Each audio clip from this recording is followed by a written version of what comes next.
नमस्कार। आकाशवाणी से समाचार संध्या के साथ मैं लवलीन निगम।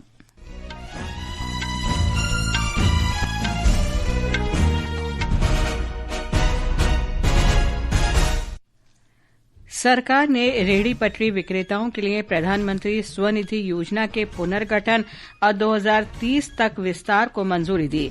12,300 करोड़ रुपए से अधिक की 4 प्रमुख रेल परियोजनाओं को भी मंजूरी।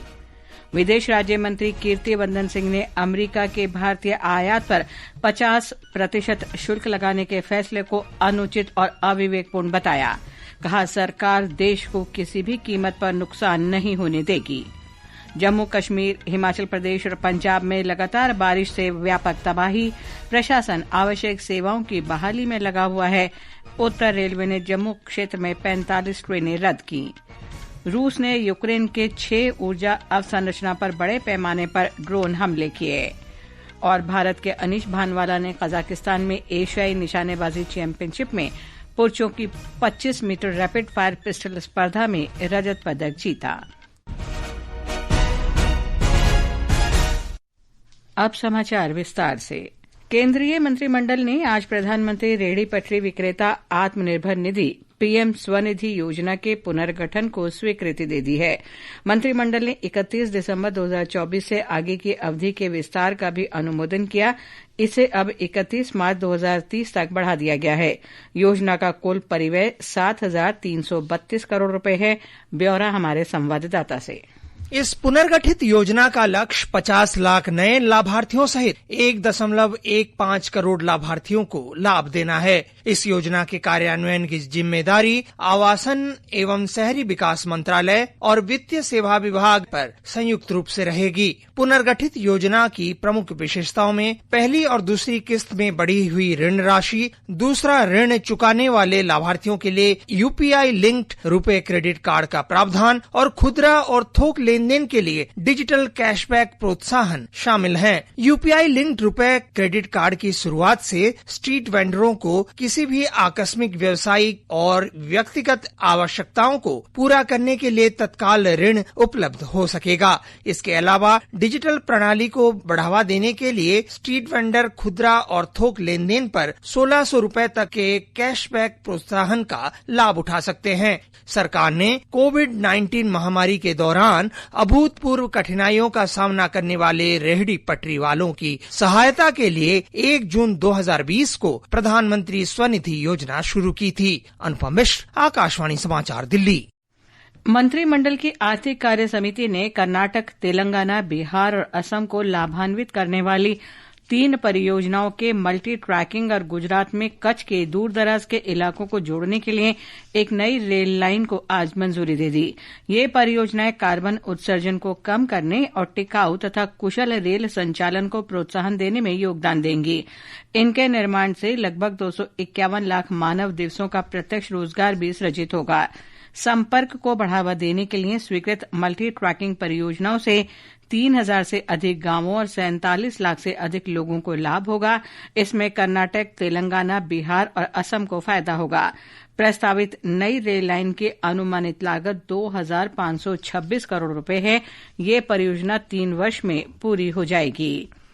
केंद्रीय मंत्रिमंडल ने राष्ट्रमंडल खेल 2030 की बोली लगाने के युवा कार्यक्रम और खेल मंत्रालय के प्रस्ताव को भी स्वीकृति दे दी है। संबंधित मंत्रालयों, विभागों और प्राधिकरणों से आवश्यक गारंटियों के साथ मेजबान सहयोग समझौते पर हस्ताक्षर करने और बोली स्वीकार होने पर गुजरात सरकार को आवश्यक अनुदान सहायता देने को भी मंजूरी दी गई। विदेश राज्य मंत्री कीर्तिवर्धन सिंह ने आज भारतीय आयात पर अमेरिका द्वारा 50% शुल्क लगाने के फैसले को अनुचित और अविवेकपूर्ण बताया है। नई दिल्ली में संवाददाताओं के एक प्रश्न का उत्तर देते हुए श्री सिंह ने कहा कि भारतीय अर्थव्यवस्था और देश के उद्योग बहुत मजबूत हैं। श्री सिंह ने कहा कि सरकार निश्चित रूप से देश को नुकसान नहीं होने देगी। Our economy is very strong. We will definitely not let our country suffer. We are taking appropriate steps that it does not harm our economy. The world is always changing. The political climate, the investment climate, it always changes. And we are well prepared to meet up with any eventuality. Our economy is growing, is strong, resilient, and we will match and meet these coming challenges. इस बीच भारतीय निर्यात पर America का अतिरिक्त 25% शुल्क आज से लागू हो गया। अमेरिका के राष्ट्रपति डोनाल्ड ट्रंप ने 1 अगस्त की समय सीमा से पहले दोनों देशों के बीच समझौता न होने पर भारतीय आयात पर 25% शुल्क लगाने की घोषणा की थी। आकाशवाणी समाचार से विशेष बातचीत में PhD chamber of commerce and industry के मुख्य कार्यकारी अधिकारी और महासचिव डॉक्टर रणजीत मेहता ने भारतीय अर्थव्यवस्था की मजबूती का उल्लेख किया। उन्होंने कहा कि देश ने विपरीत परिस्थितियों में भी प्रगति की है और अब वैकल्पिक बाजारों की तलाश का समय आ गया है। विज्ञान और प्रौद्योगिकी मंत्री जितेंद्र सिंह ने कहा है कि जैव प्रौद्योगिकी में प्रारंभिक निवेश और नवाचार भारत को अन्य देशों के मुकाबले बढ़त दिलाएगा और भविष्य में बड़ा लाभ देगा। नई दिल्ली में आज डॉक्टर सिंह ने कहा कि सरकार की बायो E3 नीति ने जैव प्रौद्योगिकी को युवाओं के बीच सबसे अधिक मांग वाले विषयों में से एक बना दिया है। I'm glad that it is also because of the futuristic approach of the Prime Minister that we could get this policy passed, because normally the political dispensations are not very favorably inclined to this heavily scientifically loaded cabinet notes. इस बीच राष्ट्रीय बायोफाउंड्री network के अंतर्गत स्वदेशी जैव अपशिष्ट उत्पादों के विकास और कौशल विकास को प्रोत्साहन देने के लिए 6 संस्थानों का उद्घाटन किया गया है। ये समाचार आकाशवाणी से प्रसारित किए जा रहे हैं। ताजा समाचार जानने के लिए आप हमारे social media handle X @AIR news Hindi को फॉलो कर सकते हैं। समाचार संध्या में आपका फिर स्वागत है। जम्मू कश्मीर, हिमाचल प्रदेश और पंजाब में लगातार बारिश से आम जनजीवन बुरी तरह प्रभावित हुआ है। जम्मू कश्मीर में लगातार बारिश के कारण पिछले 40 घंटों से पूरा जम्मू संभाग प्रभावित है। मूसलाधार बारिश के कारण अचानक बाढ़ और भूस्खलन से कई लोगों की जान चली गई और कई अन्य घायल हो गए। दूरसंचार विभाग ने पूरे जम्मू कश्मीर में इंट्रा सर्कल रोमिंग चालू कर दी है। एक रिपोर्ट।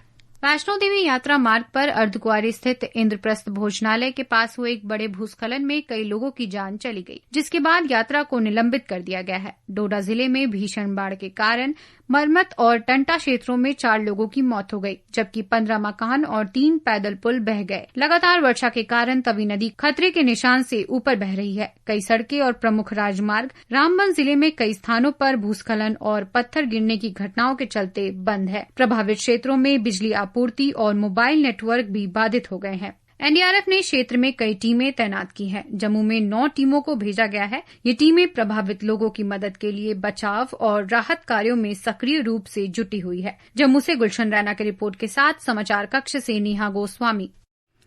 राष्ट्रपति द्रौपदी मुर्मू, प्रधानमंत्री नरेंद्र मोदी और रक्षा मंत्री राजनाथ सिंह ने लोगों की मृत्यु पर दुख व्यक्त किया है। उपराज्यपाल मनोज सिन्हा ने प्रत्येक मृतक के परिजनों को 5-5 लाख रुपए और घायलों को 50-50 हजार रुपए की अनुग्रह राशि देने की घोषणा की। श्री सिन्हा घटना में घायल हुए लोगों से मिलने कटरा के नारायण अस्पताल भी गए। मुख्यमंत्री उमर अब्दुल्ला ने स्थिति का आकलन करने के लिए जम्मू के बाढ़ प्रभावित इलाकों का दौरा किया। उन्होंने क्षतिग्रस्त तवी पुल का भी निरीक्षण किया। इस बीच उत्तर रेलवे ने जम्मू क्षेत्र में तेज बारिश के कारण 45 रेलगाड़ियां रद्द कर दी हैं और 25 रेलगाड़ियों को बीच में ही रोक दिया है। उत्तर रेलवे के मुख्य जनसंपर्क अधिकारी ने आज नई दिल्ली में संवाददाताओं को बताया कि जम्मू तवी, श्री माता वैष्णो देवी कटरा, पठानकोट और नई दिल्ली रेलवे स्टेशनों पर सहायता केंद्र स्थापित किए गए हैं। उत्तर रेलवे द्वारा 45 के आसपास ट्रेन का कैंसिलेशन किया गया है और 25 से अधिक ट्रेन को शॉर्ट टर्मिनेट किया गया है। हेल्पलाइन या हेल्प डेस्क की स्थापना की गई है। कुछ हेल्पलाइन नंबर भी जारी किए गए हैं। जैसे दिल्ली का हेल्पलाइन नंबर है 9717-638-775 और जम्मू का हेल्पलाइन नंबर है 7888-399-11। वहीं हिमाचल प्रदेश में पिछले 3 दिन से लगातार हो रही बारिश से सामान्य जनजीवन बुरी तरह प्रभावित हुआ है। हमारी संवाददाता ने बताया है कि राज्य में कई स्थानों पर बिजली और पेयजल आपूर्ति भी ठप है। प्रदेश में प्राकृतिक आपदा से निजी व सरकारी संपत्ति को व्यापक नुकसान पहुंचा है। बीते 72 घंटों के दौरान हुई भारी वर्षा से प्रदेश के 3 जिले चंबा, कांगड़ा और कुल्लू सबसे अधिक प्रभावित हुए हैं। चंबा जिला का संपर्क फिलहाल पूरे देश से कटा हुआ है। बाढ़ और भूस्खलन के चलते पठानकोट चंबा राष्ट्रीय राजमार्ग अवरुद्ध है और 100 से अधिक वाहन इस मार्ग पर फंसे हुए हैं। मणिमहेश यात्रा मार्ग पर भी 1000 से अधिक गाड़ियां फंसी हुई हैं। यात्रा में फंसे श्रद्धालुओं को प्रशासन द्वारा सुरक्षित स्थानों पर ठहराया गया है। सरकार व प्रशासन द्वारा जिले में सड़क संपर्क को बहाल करने के लिए युद्ध स्तर पर कार्य किया जा रहा है। आज गौरीकुंड में फंसे कुछ अस्वस्थ यात्रियों को हेलीकॉप्टर के माध्यम से चंबा लाया गया है। प्रभा शर्मा, आकाशवाणी समाचार, शिमला। मौसम विभाग ने कल छत्तीसगढ़, तटीय कर्नाटक, मध्य महाराष्ट्र और उत्तराखंड में तेज बारिश का अनुमान व्यक्त किया है। तटीय आंध्र प्रदेश, पूर्वी राजस्थान, गुजरात, हिमाचल प्रदेश, आंतरिक कर्नाटक, केरल और माहे, कोंकण और गोवा के कुछ हिस्सों में भी कल मूसलाधार बारिश का अनुमान है। ये समाचार हमारी वेबसाइट www.newsonair.gov.in और हमारे न्यूज ऑन एआईआर ऐप पर भी उपलब्ध हैं। भारतीय विशिष्ट पहचान प्राधिकरण ने पूरे देश के स्कूलों में 5 से 15 वर्ष के बच्चों के लिए समय पर आधार अनिवार्य बायोमेट्रिक अपडेट सुनिश्चित करने का आह्वान किया है। इलेक्ट्रॉनिक्स और सूचना प्रौद्योगिकी मंत्रालय ने कहा कि प्राधिकरण के मुख्य कार्यकारी अधिकारी भुवनेश कुमार ने राज्यों और केंद्र शासित प्रदेशों के मुख्य सचिवों को पत्र लिखकर इस पहल से अवगत कराया है। छत्तीसगढ़ के बीजापुर जिले में आज 30 माओवादियों ने आत्मसमर्पण कर दिया। पुलिस अधीक्षक जितेंद्र यादव ने बताया कि इनमें से 20 माओवादियों पर 81 लाख रुपए का नकद इनाम घोषित किया गया था। आत्मसमर्पण करने वाले माओवादियों पर विभिन्न घटनाओं में शामिल होने का आरोप है। राज्य सरकार की पुनर्वास नीति के अंतर्गत उन्हें 50-50 हजार रुपए की प्रोत्साहन राशि प्रदान की गई। डूरन कप टूर्नामेंट का प्रेसिडेंट्स कप जीतने वाले north east United football club के सदस्यों ने आज राष्ट्रपति द्रौपदी मुर्मू से भेंट की। राष्ट्रपति ने फुटबॉल क्लब के मालिक जॉन अब्राहम को प्रेसिडेंट कप ट्रॉफी सौंपी। रूस ने कल रात यूक्रेन के 6 क्षेत्रों में ऊर्जा और गैस परिवहन बुनियादी ढांचे पर बड़े पैमाने पर ड्रोन हमले किए। रूस की सेना ने पोल्टावा क्षेत्र में गैस परिवहन बुनियादी ढांचे को बड़ा नुकसान पहुंचाया। यूक्रेन के राष्ट्रपति वोलोदिमीर जेलेंस्की ने कहा कि हमले के कारण पोल्टावा, सुमी और चेनेहिव क्षेत्रों में 1 लाख से अधिक लोग प्रभावित हुए हैं। भारतीय निशानेबाज अनीश भानावाला ने कजाकिस्तान में एशियाई निशानेबाजी चैंपियनशिप में पुरुषों की 25 मीटर रैपिड फायर पिस्टल स्पर्धा का रजत पदक जीत लिया है। अनीश स्वर्ण पदक की दौड़ से सिर्फ 1 अंक से चूक गए। गणेश चतुर्थी का त्यौहार आज समूचे देश में धार्मिक श्रद्धा उल्लास के साथ मनाया जा रहा है। राष्ट्रपति द्रौपदी मुर्मू और प्रधानमंत्री नरेंद्र मोदी ने देशवासियों को गणेश चतुर्थी की शुभकामनाएं दी हैं। महाराष्ट्र में ढोल, ताशों और गणपति बप्पा मोरिया के जयकारों के बीच गणेशोत्सव शुरू हो गया है। आकाशवाणी का समाचार सेवा प्रभाग आज अपने साप्ताहिक कार्यक्रम चर्चा का विषय है में पहाड़ी राज्यों में तेज बारिश से उत्पन्न हालात और राहत कार्यों पर चर्चा प्रसारित करेगा। इसे रात 9:30 बजे से आकाशवाणी के गोल्ड चैनल पर सुना जा सकेगा। प्रधानमंत्री नरेंद्र मोदी ने संवत्सरी के अवसर पर देशवासियों को शुभकामनाएं दी हैं। एक सोशल मीडिया पोस्ट में श्री मोदी ने कहा कि संवत्सरी पर्व लोगों को ईमानदारी और रिश्ते प्रगाढ़ करने की प्रेरणा देता है। संवत्सरी जैन समुदाय में आत्मचिंतन, प्रायश्चित और मेल मिलाप का दिन है। अंत में मुख्य समाचार एक बार फिर।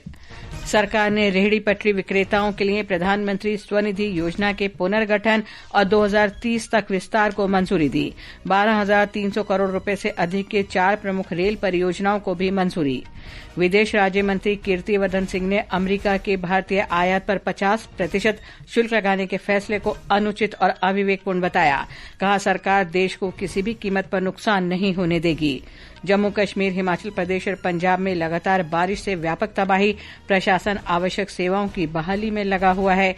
उत्तर रेलवे ने जम्मू क्षेत्र में 45 ट्रेन रद्द की। रूस ने यूक्रेन के 6 ऊर्जा अवसंरचना पर बड़े पैमाने पर ड्रोन हमले किए और भारत के अनीश भानावाला ने एशियाई निशानेबाजी चैंपियनशिप में पुरुषों की 25 मीटर रैपिड फायर पिस्टल स्पर्धा में रजत पदक जीता। इसके साथ ही समाचार संध्या का अंक समाप्त हुआ। नमस्कार।